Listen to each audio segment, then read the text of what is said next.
Hi guys and welcome back to my channel. In this video I'm going to show you how to make the perfect pizza dough. But before starting, remember to subscribe my channel and tap the bell to receive the notifications. This is a 63% hydration dough, which means 630 grams of water on 1 kilo of flour. But in this case, since I'm gonna make 4 300 grams pizza balls, the quantities are a bit different. Very strong flour with 13 grams of proteins, 210 grams, which means 30% on the total. Then strong flour, less strong, with 12 gram proteins, 509 grams, which means 70% on the total. The reason why I'm mixing the two flours is to make sure the dough will resist up to 24 hours and more, and the gluten net will be kept intact.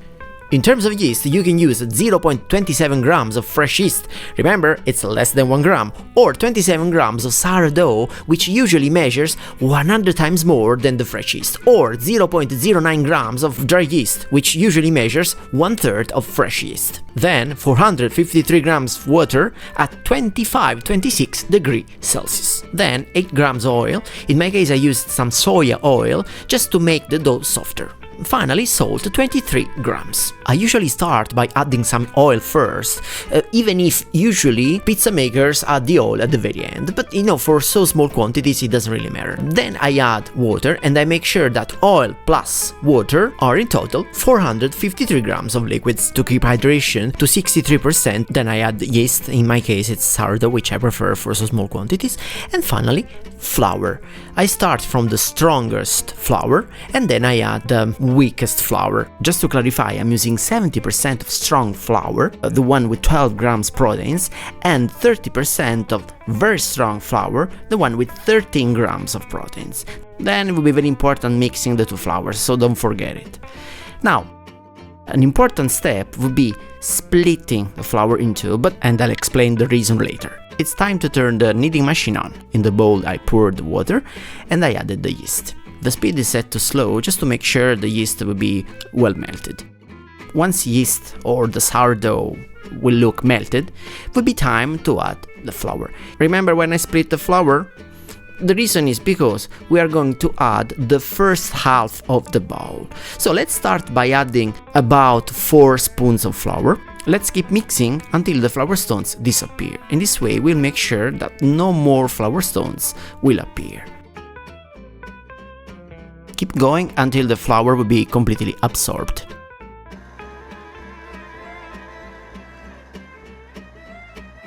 At this point I increase the speed of the kneading machine and I keep going by adding more flour, taken from the right half. So keep going until the half is completely empty, and you see now the dough is more creamy.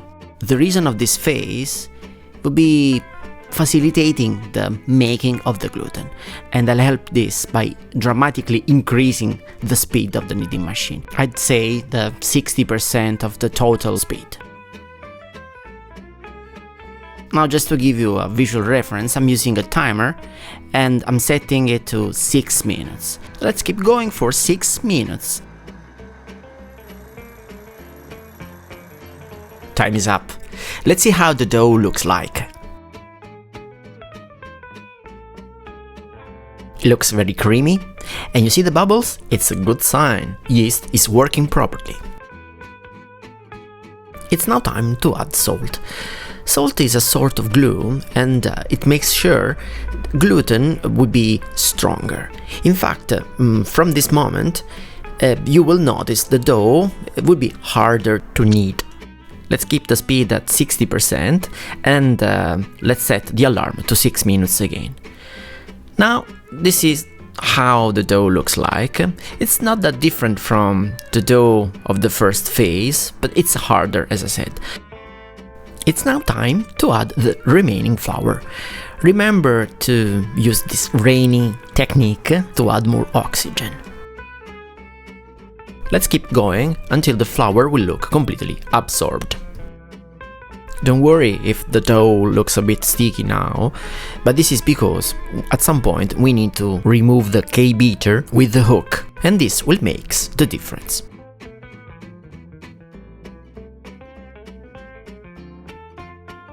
The speed is now at 25–30% of the total speed.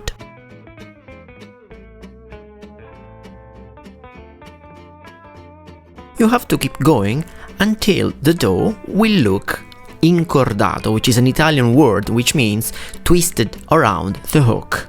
It will be just a matter of few minutes, but don't overdo, don't stay longer on this phase, otherwise the risk is to overheat the dough and to break the gluten net. We are almost there. The dough now looks smoother, and effectively it's twisting around the hook. This means we can stop now using the kneading machine and keep going by hand. The dough looks smooth, but I can still see some imperfections. That's why it would be very important using your hands and let it resting. At this point, when you use your hands, you have to do essentially two different things. First of all, facilitating the making of the gluten net and incorporating as much oxygen as possible. Beating the dough in this way will facilitate the creation of the gluten net. Throwing harder instead will be necessary to relax the dough. Please note the way I'm using my fingers to make some small holes. This is necessary to trap the oxygen inside the dough. Then I stretch the dough and I cover the holes. This is a perfect way to trap the oxygen. I make some holes again and over again, and then I cover them. Then I'm folding the dough several times to make sure it will be stronger. It's now time to finalize the dough. You see, I'm using the big fingers in order to make the last folding and making sure to not rip it off. Here we go. It looks much better than before, but I can still see some imperfections. That's why I'm using a wet cloth. The wet cloth will protect dough from drying while it will be resting.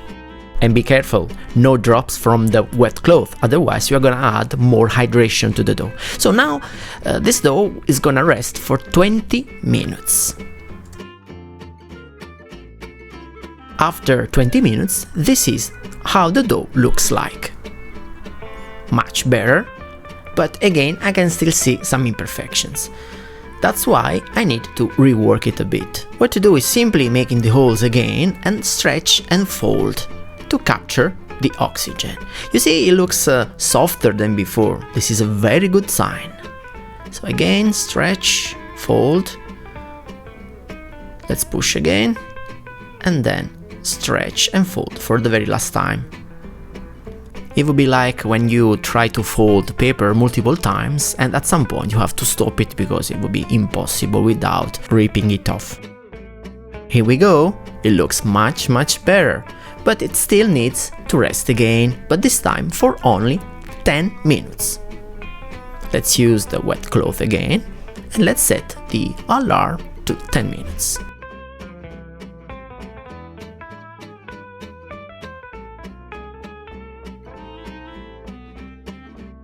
Let's see how the dough looks like after the extra 10 minutes. Oh, it looks much better. But you know, I still need to work on it just a little bit. So, few more holes and then stretch and fold again. So push, stretch and fold. Now the dough is harder because in 10 minutes it didn't have enough time to relax, but at this point it doesn't really matter. Much better than before. But guys, we didn't finish yet, so be patient because now it's time to rest for the very last 5 minutes. And now this is how the dough looks like at the very end of this process. Super smooth, very soft, and ready to be cut and bowled.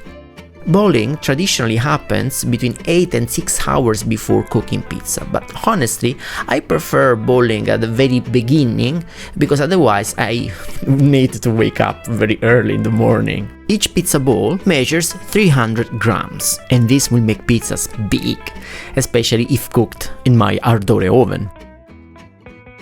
The bigger weight would also help to protect pizzas while I'll be stretching them. it will be harder to break them.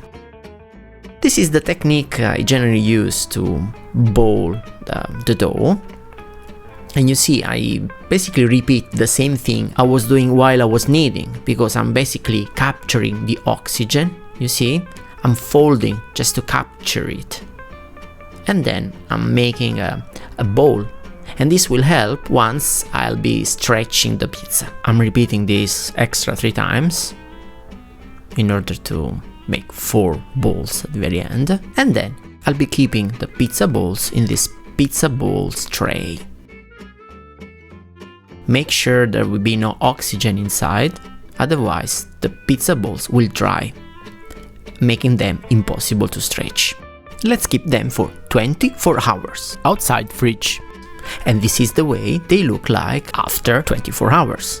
They seem a bit flattened, but in reality, this is the way they should look like.